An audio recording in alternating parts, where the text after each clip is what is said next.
Sans sexe, nous serions dangereusement invulnérables.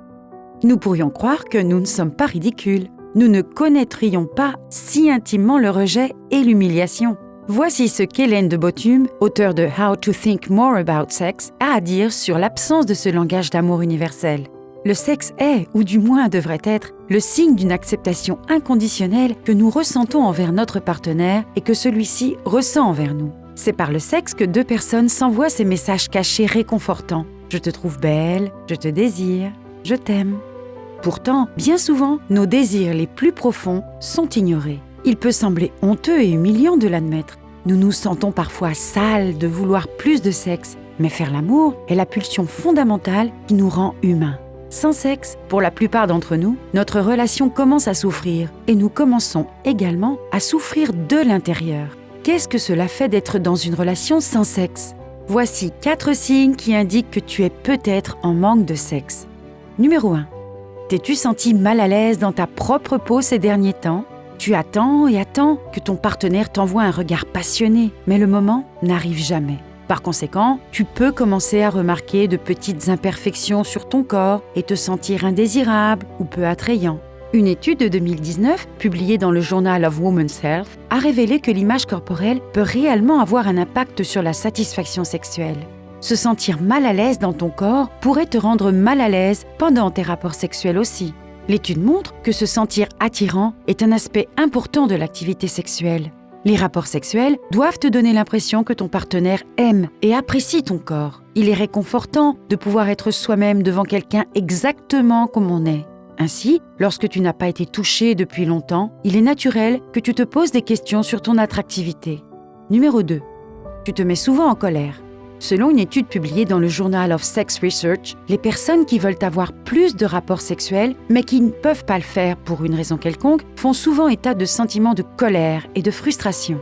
As-tu l'impression que le manque de sexe te met un peu en colère ? Tu es peut-être frustré de façon irrationnelle par des choses insignifiantes. Une cuisine en désordre ou la poubelle qui attend d'être sortie peuvent devenir des erreurs horribles et impardonnables. Ton partenaire peut te regarder avec perplexité et se demander ce qui se passe, mais ta colère n'est pas apparue du jour au lendemain. Il est possible que les sentiments négatifs qui accompagnent le rejet se soient accumulés en toi. Lorsque cela se produit, tu ne sais peut-être pas comment te débarrasser de toutes ces émotions intenses. Mais si tu commences à perdre ton sang-froid plus souvent, cela pourrait rebuter encore plus ton partenaire. Numéro 3. En fuite. Une étude publiée en 2011 dans le Journal of Sex and Marital Therapy a montré que les hommes et les femmes qui étaient insatisfaits de la fréquence de leur rapport sexuel étaient également plus susceptibles d'exprimer une satisfaction relationnelle globalement plus faible. Et lorsqu'ils devenaient insatisfaits de leur relation, ils pouvaient commencer à se retirer complètement de leur partenaire. As-tu remarqué que tu passes de moins en moins de temps avec ton partenaire ? Te sens-tu seul, même lorsque tu es juste à côté de lui ? Il est possible de se désintéresser de ce que l'être aimé a à dire ou de passer du temps avec lui. Malheureusement, pour certaines personnes, ce retrait peut créer encore plus de problèmes. Elles peuvent être tellement désintéressées par leur partenaire qu'elles ne souhaitent même plus avoir de relations sexuelles avec eux. Et numéro 4, les fantaisies interdites.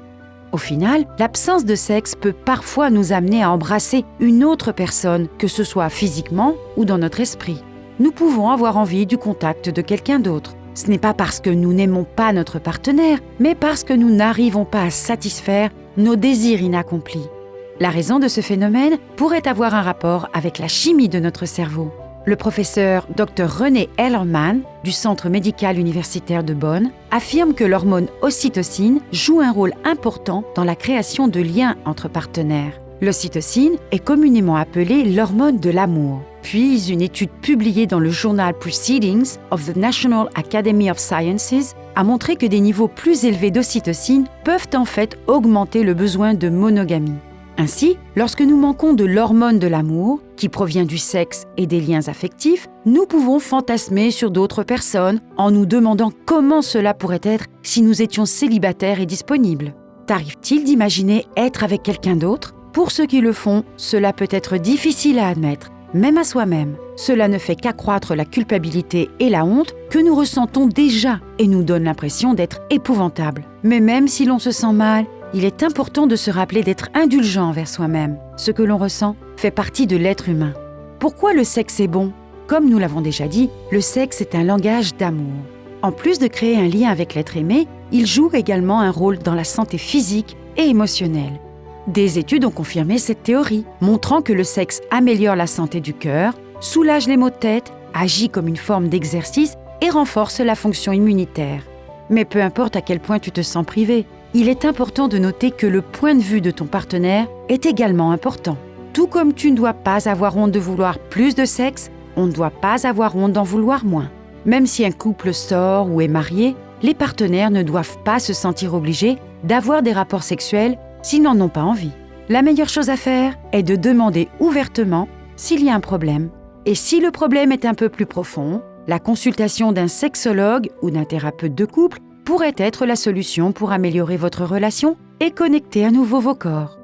Es-tu concerné par l'un de ces signes? Fais-le nous savoir dans les commentaires et n'oublie pas de liker et de partager la vidéo. Et comme toujours, merci de nous avoir regardés.